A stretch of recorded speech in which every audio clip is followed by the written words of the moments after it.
Hey everyone, it is Blank. Welcome back to another Pokemon analysis guide, moveset, whatever you want to call it. And for this one, we're talking about Alolan Ninetales. Now, I am trying out a different format for the video. I'm doing a little PowerPoint instead of just doing it on Showdown.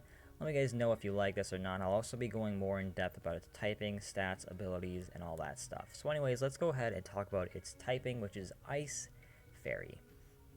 Its weaknesses are Poison, Fire, and Rock, which is a ×2 weakness, and as well as a ×4 weakness of Steel, which is definitely scary because we have both Celestial, which is very common, and Kartana, who's not super common, but I've definitely seen them before. So you have to look out for both of those. Scissor is also a thing. I don't see it too much, though.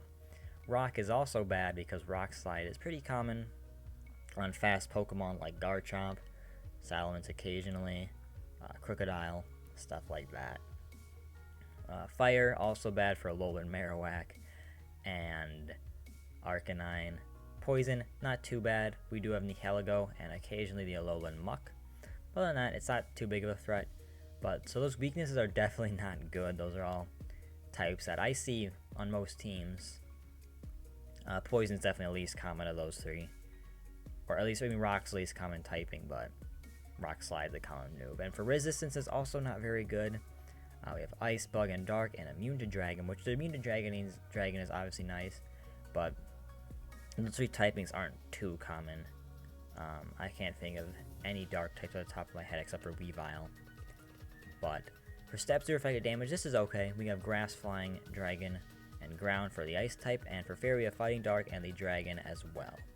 So you get some good super effective hits. Unfortunately, Fighting isn't too common, neither is Flying by itself. It's usually Celestial, which is Flying Steel. And Ground, we have Crocodile, Garchomp, which is pretty good, as well as stuff like Salamence. You get some good super effective hits in there. So anyways, let's go ahead and take a look at its stats. It really has nothing special besides speed. Special defense is good. It's nothing amazing, and its special attack is fairly low.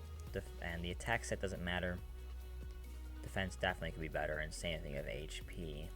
So not the best stats in the world. Its speed, though, like I mentioned, is very good. It's a pretty fast Pokemon, especially in such a slow meta, which, I mean, Trick Room is common, so the speed might not be that good. But anyways, let's take a look at its abilities. Its two abilities are Snow Cloak, which boosts the evasion and hail, and its hidden ability is Snow Warning, which summons a hailstorm when it enters the field. Now, Snow Warning is really the only ability worth using. Snow Cloak could be a gimmick, but you really want to get that hail up. So let's go ahead and get into the set. This is like a set. There's definitely more sets. This is one I just came up with. I'll go ahead and talk about the EV spread first. This EV spread lets you live a, as it says there on the screen, lets you live a Psychic from Max Special Attack Tapu Lele in Psychic Terrain, which is very good because Tapu Lele is also pretty common. I couldn't find anything else worth living, so I threw everything else into speed to make it sure I can get that Aurora Veil up as soon as possible, and then just special attack to get it some good damage out of Blizzard. And you could probably invest more in defense if you want, but anyways, for the moves I have Protect, Blizzard, Moonblast, and Aurora Veil. Protect, obviously, good move. Blizzard becomes 100% accurate in the hail. Moonblast is just a good, strong Fairy Stab, which can be switched out for other moves. I have another slide after this, I'll talk about that. And Aurora Veil is Ninetales' best move. You have to run Aurora Veil.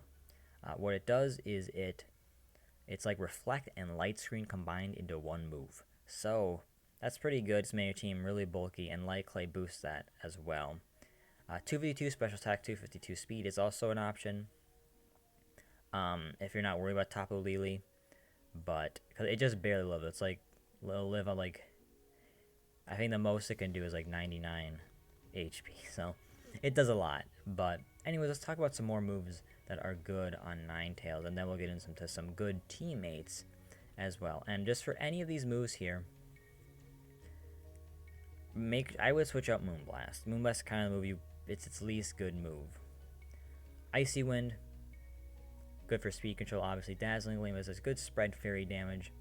Encore can force switches and allow teammates to set up, also very good. Swagger if you kind of want to rely on hacks.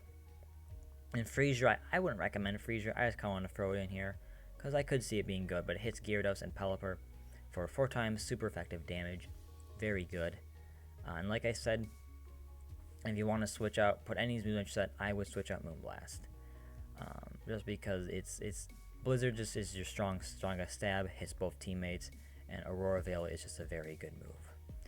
Anyways, let's go ahead and talk about some good teammates. Now, I'm not going to be talking about like really individual Pokemon, more of like what works well with Ninetales. So, first things first is an Intimidate Pokemon.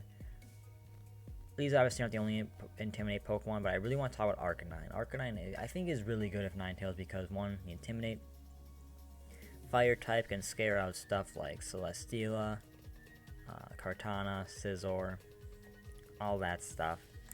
And it also gets access to Snarl, so Snarl plus Intimidate and the Aurora Veil, your teams become extremely tanky and very hard to take down. I threw Crocodile on this slide as well. So it's worth mentioning that it covers Ninetales' weaknesses very well, being resist rock, and yeah, that's really it. It resists other things, but it's just worth mentioning because another good Intimidator. There's also Gyarados and Salamence.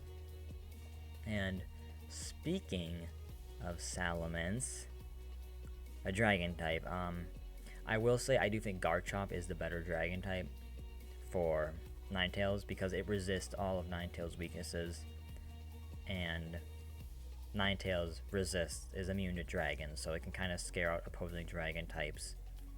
And Salamence is another good one because obviously I mentioned it gets Intimidate and also resists most of Ninetales' weaknesses besides rock.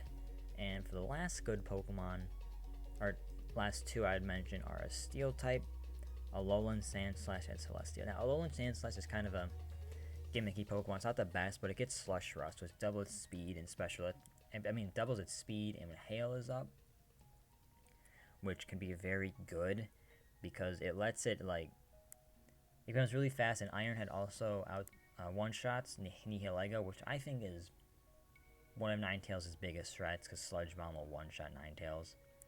So it's just really good. I would recommend using Sandslash with Ninetales. I really would. It's very good Pokemon. With Ninetales, I would not use Sandslash outside of the Hail though. And Celesteela is just a really strong Steel type, worth mentioning. Yeah, not really much to say about Celesteela. And Steel type can resist other Steel types, all that kind of stuff. Anyways, hope you all enjoyed the video. Remember to follow me on Twitter if you want. It's @blanktail. There's a link in the description. And there's also a link to my main Let's Play channel in the description as well. So thank you all for watching. Remember to like, comment, subscribe. Sorry about kind of being a bit awkward in the video. I'm still getting used to this new format. So thank you all for watching. I've said that like 100 times now. Goodbye.